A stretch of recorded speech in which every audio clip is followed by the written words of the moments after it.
नमस्कार, बहुत स्वागत आप सभी का। जी मध्य प्रदेश छत्तीसगढ़ देख रहे हैं आप और आपके साथ मैं हूं कीर्ति दीक्षित। मोबाइल में आने वाली एक अनजान कॉल, एक व्हाट्सएप मैसेज या एक वीडियो कॉल और आपकी पूरी सेविंग एक झटके में गायब। साइबर फ्रॉड अब चोरी नहीं, एक अदृश्य हमला बन चुका है। ये चोर आपके घर में घुसकर तिजोरी नहीं तोड़ते, या आपकी जेब में रखे फोन से आपकी ही उंगलियों की मदद से लेकर आपको कंगाल कर देते हैं। आज हम मुद्दा उठाएंगे मध्य प्रदेश में फैल रहे साइबर क्राइम के उस जाल का, डिजिटल दुनिया की चमक के पीछे का अंधेरा, जो आपके मोबाइल की एक घंटी, एक संदेश या एक वीडियो कॉल से आपकी सारी जिंदगी को बर्बाद कर सकता है।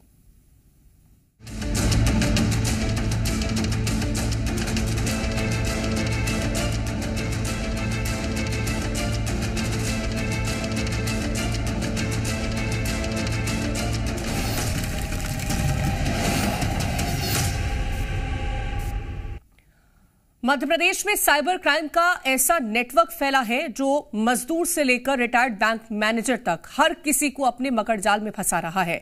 तो सावधान हो जाइए, क्योंकि साइबर ठग अब सिर्फ आपके डेटा पर नहीं, आपके डर पर भी हमला कर रहा है। और अगला नंबर किसी का भी हो सकता है, आपका भी।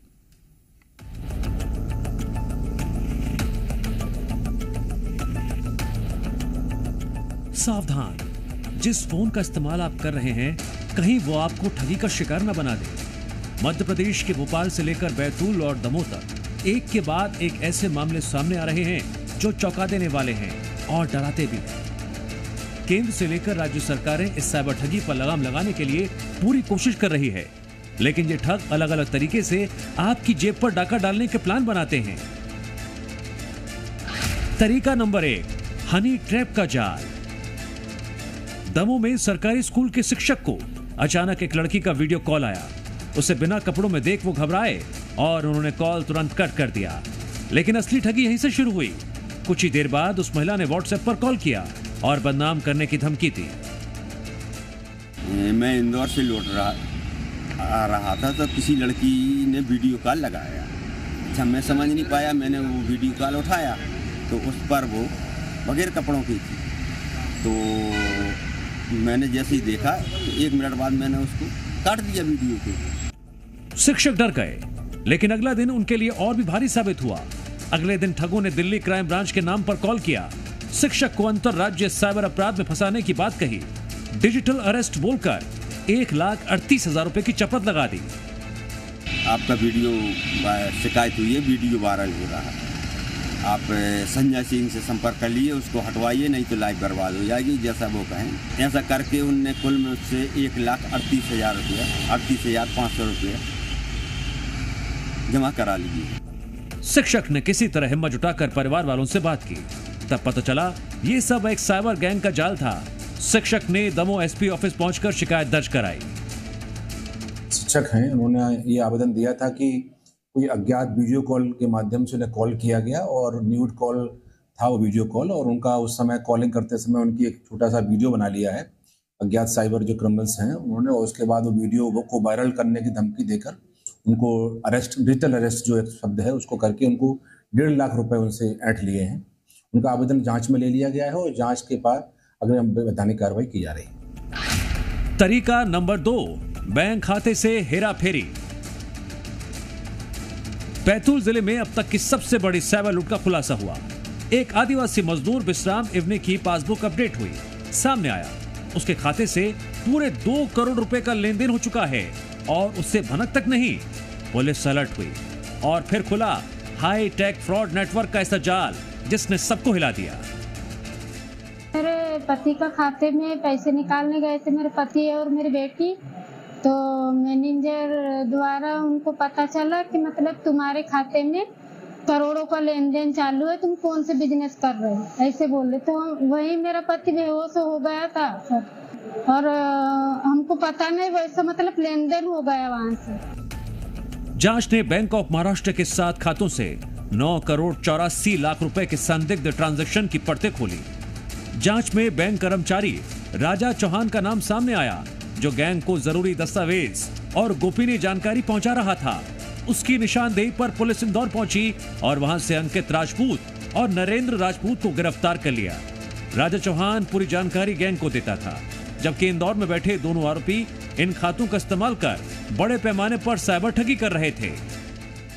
गरीब आदिवासियों के, मजदूरों के खाते लेता था और धोखे में बैंक में चूंकि वो काम करता था तो बैंक से उसका मोबाइल नंबर भी चेंज कर लेता था, एटीएम भी ले लेता था। 6 अन्य खाते जो है वो भी खेड़ी के इस्तेमाल हो रहे थे और उसमें से भी करीब 1.5 करोड़ का पिछले 5 महीने में ट्रांजेक्शन हुआ है। कुल करीब 10 करोड़ का ट्रांजेक्शन पिछले 5 महीनों में इन 7 खातों से हुआ है।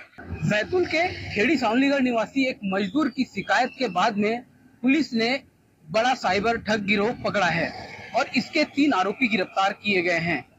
बैतूल के खेड़ी सावलीगढ़ के 7 बैंक खातों में करोड़ों रुपए का लेन देन पुलिस ने उजागर किया है। इसमें अभी तक के 10 करोड़ की राशि जो है ठगों द्वारा साइबर ठगी करके इन अकाउंट में लेन देन किया गया है और इन आरोपियों में एक बैंक का अस्थायी कर्मचारी ही है जो स्थानीय लोगों के बैंक खातों का इस्तेमाल इस साइबर ठगी में करता था। फिलहाल पुलिस का मानना है कि जो साइबर ठगी हुई है वो पूरे देश भर में हुई है। तरीका नंबर 3, ब्लैकमेलिंग का खेल। तीसरा केस राजधानी भोपाल से सामने आया। यहाँ एक रिटायर्ड बैंक अधिकारी को फोन आया। कॉल पर बात करने वाला खुद को पुलिस का वरिष्ठ अधिकारी बताता है और उनको आतंकवाद और मनी लॉन्ड्रिंग केस में फंसाने की धमकी देता है। वही धमकी दी ना उन्होंने कि आपके पति का नाम आतंकवादियों ने हमें वहाँ से मिला है और उन्होंने 7 करोड़ का गबन किया है वो आतंकवादियों ने, उसमें 70 लाख रुपए आपके पति ने रिसीव किए हैं अब उनके खाते में। तो हमने कहा ऐसा तो कुछ किया ही नहीं, हम तो इतने ईमानदार लोग हैं कि एक रिश्वत नहीं ली उनने। पूरे बैंक में पूरे मैनेजर के पास से रिटायर हो गए, इतना सा भी कुछ दाग नहीं लगा उन पर। दहशत से घिरे बुजुर्ग दंपति ने ठगों के कहने पर 68 लाख रुपए ट्रांसफर भी कर दिए। बाद में पता चला ये सब एक गिरोह का प्रेशर डिजिटल फ्रॉड गेम था।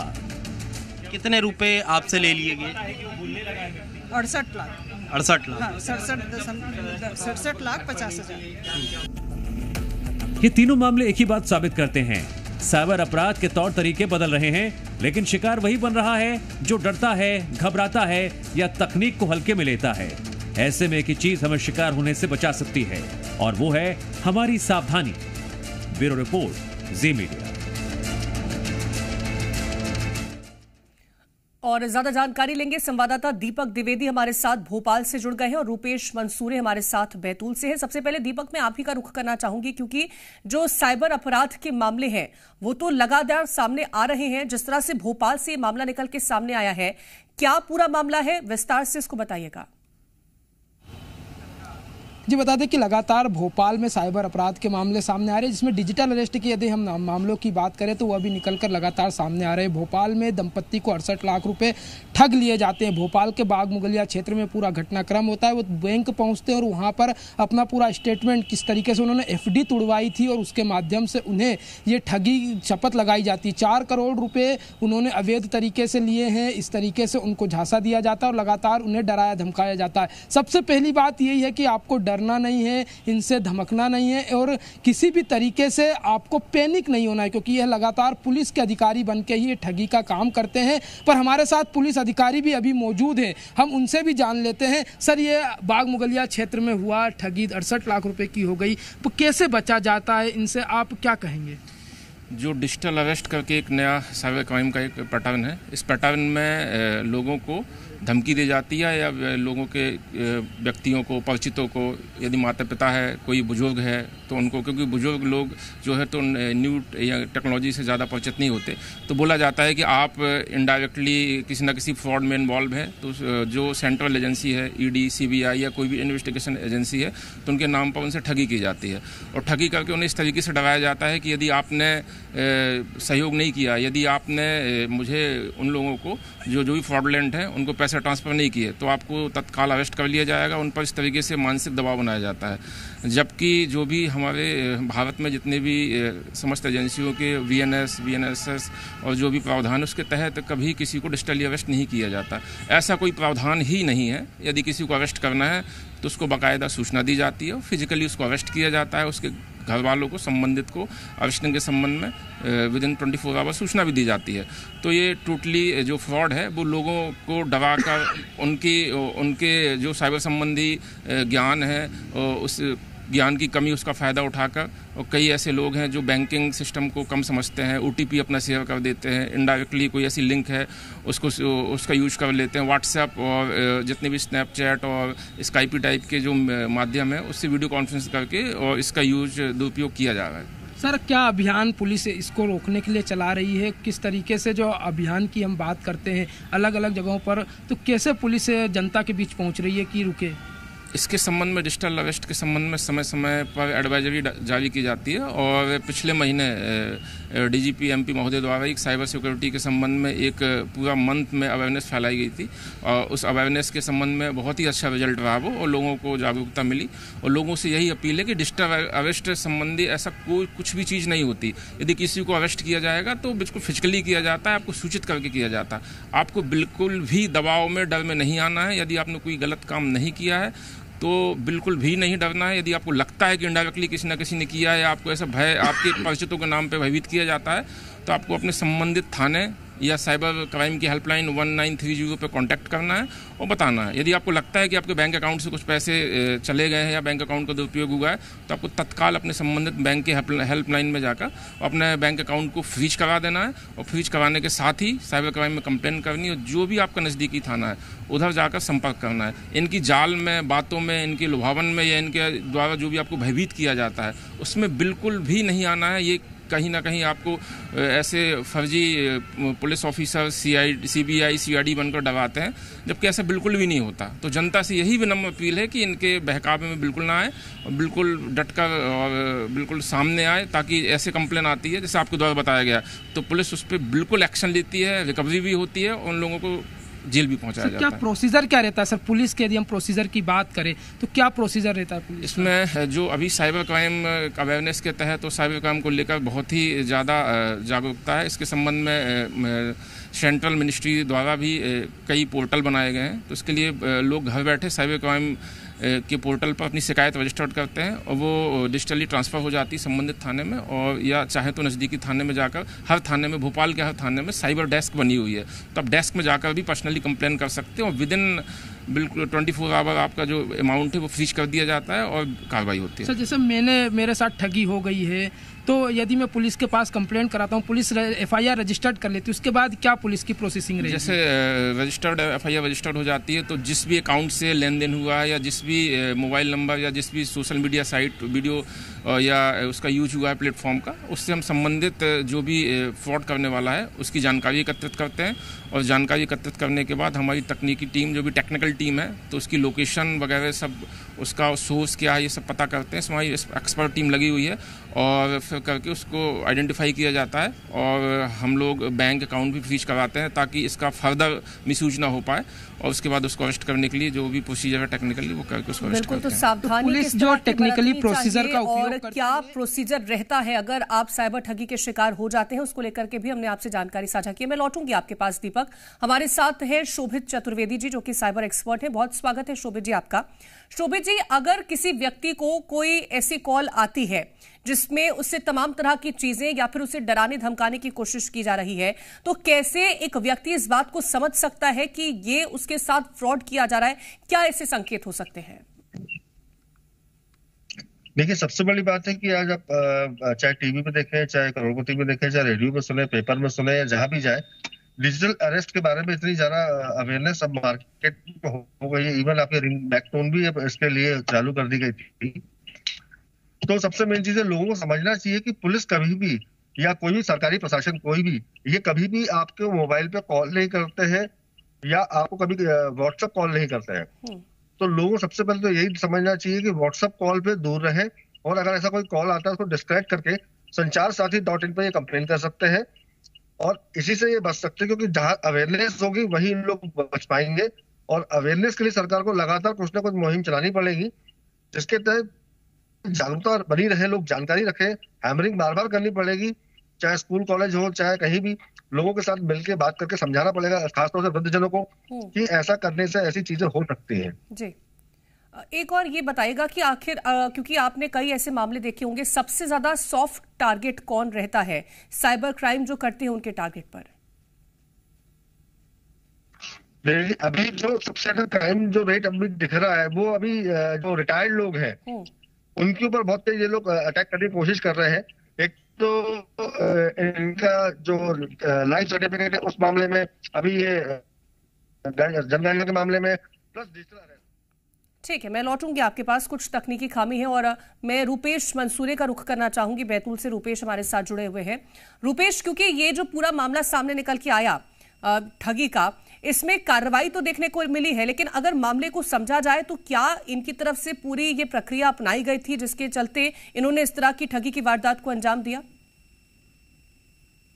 जी बिल्कुल, इस पूरे मामले में जो है दो पहलू है। एक तो जो बैंक के खाते हैं उन खातों का इस्तेमाल साइबर ठगों ने किया था, क्योंकि खेड़ी सावलीगढ़ के एक जो अस्थायी बैंक कर्मचारी है राजा चौहान, उसने जो है कुछ 7 लोगों के जो है बैंक खाते और उनके डिटेल, एटीएम, इस तरह की चीजें जो है वो इंदौर में बैठे हुए अपने 2 साथी उनको दिए थे और इससे जुड़े हुए एटीएम बना लिए थे, इससे जुड़े हुए कई तरह के दस्तावेज उनने बना लिए थे। और जो साइबर ठगी जो इंदौर में बैठे हुए 2 आरोपी करते थे पूरे देश भर में, तो वो साइबर ठगी करके वो पैसा जो है इन खातों में डलवाते थे और इन खातों से वो पैसा जो है विड्रॉल करते थे। ये पूरा एक चेन था, रैकेट था, जिसमें अभी तक के तो 3 आरोपियों को बैतूल पुलिस ने गिरफ्तार कर लिया। वहीं और भी जो है इस मामले में जांच जारी है और कई तरह के जो है आरोपी इसमें मिलने की संभावना है। पुलिस बता रही है अभी तक के 10 करोड़ रुपए का साइबर ठगी का मामला उजागर किया है पुलिस ने, और पुलिस का अंदेशा है कि ये 30 से 40 करोड़ के आसपास में ये राशि हो सकती है। जो आरोपी है उनसे लगातार पूछताछ की जा रही है और उनके बताए हुए जो सोर्स है उस पर जो है पुलिस अभी काम कर रही है। तो आने वाले दिनों में और भी खुलासे होंगे, लेकिन एक अवेयरनेस की ये जो जरूरत है लोगों में, वो ये कि लगातार अपने बैंक खाते, जो खासकर ग्रामीण अंचल के लोग हैं, वो महीनों अपने बैंक खाते चेक नहीं करते हैं। और इस तरह से जो है खेड़ी सावलीगढ़ में भी जो 7 खाते हैं, वो उन 7 खातों में 5 महीने में लगभग जो है 10 करोड़ रुपए का लेन देन जो है इन साइबर ठगों ने किया है। तो लोगों को अपने बैंक खाते समय समय पर जो है वो चेक करवाते रहना चाहिए कि उनके बैंक खाते ठीक चल रहे हैं या उनमें कोई लेन देन गड़बड़ तो नहीं हो रहा। ये जो है लोगों के लिए जरूर इस पूरे मामले ठगी के सामने आने के बाद सावधानियां लोगों को बरतने की जरूरत है ताकि वो किसी भी तरह से साइबर ठगी के शिकार ना हो पाए।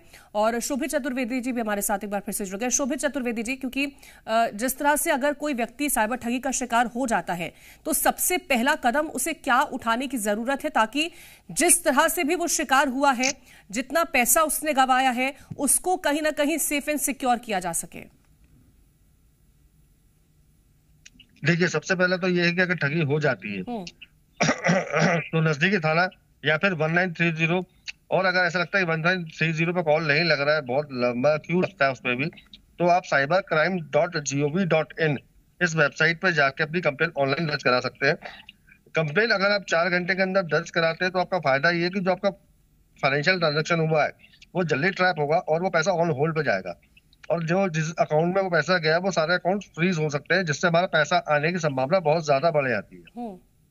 तो ये अगर आप कर सकते हैं तो बेटर है। एक और चीज बोलूंगा कि अगर आपको लगता है कि आपके साथ फ्रॉड हो रहा है और आप उससे बच गए, तो एक ऐप है sancharsaathi.in, उस पर आप कंप्लेन कर सकते हैं कि ये नंबर से फ्रॉड होने की संभावना हमें लग रही है या हमारे साथ इसने करने की कोशिश करी है।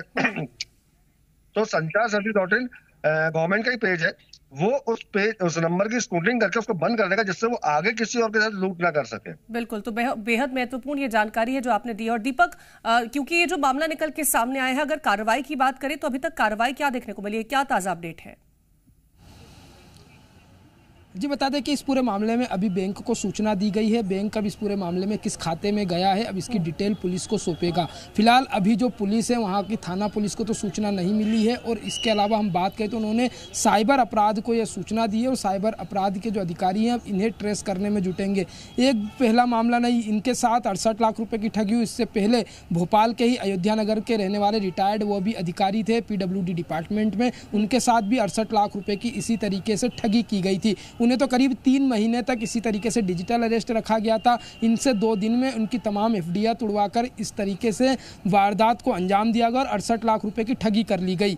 तो इस जो मामले सामने आ रहे हैं इसमें अभी पुलिस लगातार ट्रैकिंग कर रही है। जैसा अधिकारी बता रहे थे कि हम सबसे पहले लोकेशन खंगालने का प्रयास करते हैं कि ये जो पैसा उन्होंने दिया था जिस बैंक के माध्यम से, चाहे उन्होंने आरटीजीएस किया हो या चेक के माध्यम से एनईएफटी किया हो, किसी भी माध्यम से उनके खाते में पहुंचाया है, तो वहाँ की हम लोकेशन ट्रेस करते सबसे पहले कहाँ गया और फिर उसके बाद वो पैसा किस किस अकाउंट में गया और कहाँ से निकाला गया। उसके आधार पर टीम अलग अलग जगहों पर रवाना होती है और जिनके खातों में जाते हैं वो पैसे, तो फिर उसके बाद होता है उनकी भी जांच पड़ताल की जाती है ताकि आगे जो कार्रवाई है वो की जा सके। बहुत शुक्रिया आप सभी का तमाम जानकारी पहुंचाने के लिए। और ये तो हुई आम लोगों की बात। अब हम आपको एक ऐसा मामला बताने जा रहे हैं जिसमें रायपुर दक्षिण से बीजेपी के विधायक और पूर्व सांसद सुनील सोनी को एक अज्ञात कॉल आया, जहां कॉलर ने खुद को आईबी अधिकारी बताकर धमकी दी। कॉलर ने कहा कि सोनी का नंबर कश्मीर के पहलगांव आतंकी हमले की जांच ट्रेस पे हुआ है, जिसकी पूछताछ के लिए उन्हें आईबी ऑफिस आने को कहा गया। इसकी सूचना विधायक ने तुरंत एसएसपी को दी। फिलहाल मामला साइबर सेल को सौंप दिया गया है। देखिए, छत्तीसगढ़ समेत पूरे देश में इस वक्त साइबर फ्रॉड कहीं ना कहीं डिजिटल अरेस्ट करके लोगों को ठगने का काम कर रहे हैं। इसी के तहत छत्तीसगढ़ की राजधानी रायपुर में भी एक कॉल आया है और ये कॉल आया है रायपुर दक्षिण विधानसभा के विधायक और पूर्व सांसद सुनील सोनी के पास। और वो सुनील सोनी जी हमारे साथ मौजूद हैं, उनसे बातचीत करते हैं। सर, आपके पास साइबर फ्रॉड के कॉल आए, किस तरह के कॉल आए थे, क्या कुछ कह रहे थे? निश्चित तौर पे कॉल आया था और वो कश्मीर की घटना को लेकर जो है उसने कहा कि मेरा मोबाइल जो है उसका उपयोग किया गया और जो मोबाइल का नंबर बताया मेरा वो सही था। और उसने इस ढंग का बातचीत करके लंबी बातचीत किया मेरे साथ में, और बातचीत करके जब मैंने उसको पूरा परिचय दिया तो उसने कहा हो गया जो भी है, लेकिन आपको दिल्ली आके आपको तलब होना पड़ेगा। फिर मैंने कहा कि मैं आईबी अफसर बताया। हाँ, उसका ट्रू कॉलर में जो है आईबी आ रहा था, इंटेलिजेंस ब्यूरो। तो मैंने एसएसपी को जो है वो मैंने लाल उमेश सिंह को फोन करके इसका बारे में बताया। साइबर थाने में मैंने जो है साइबर अधिकारी को मैंने बताया और लिखित में मैंने जो है उसको एफआईआर दर्ज करने के लिए मैंने एसएसपी और साइबर के अंदर में मैंने आग्रह किया ताकि इसकी पुनरावृत्ति न हो। आम लोगों के पास भी लगातार कॉल जा रहे होंगे, कैसे आप आम लोगों को सचेत रहने के लिए कहेंगे, क्योंकि आपने विधानसभा में भी ये मुद्दा उठाया था साइबर फ्रॉड का? ये बात सही है कि साइबर अपराध बहुत तेजी से बढ़ा है, केवल छत्तीसगढ़ नहीं पूरे देश भर के अंदर में बढ़ा है और इस पे लगाम की जरूरत है, गंभीरता की जरूरत है। हमारी पुलिसिंग जो है वो इस प्रकार का काम करेगी। ठीक, बहुत बहुत शुक्रिया सर। ये थे विधायक सुनील सोनी जी, उनके द्वारा ये बात कही गई है कि लोगों को डरने की जरूरत नहीं। यदि इस तरह के कोई फोन आते हैं तो साइबर सेल में इस संबंध में कॉल करें। कैमरा पर्सन नवरंग के साथ राजेश निषाद, जी मीडिया, रायपुर।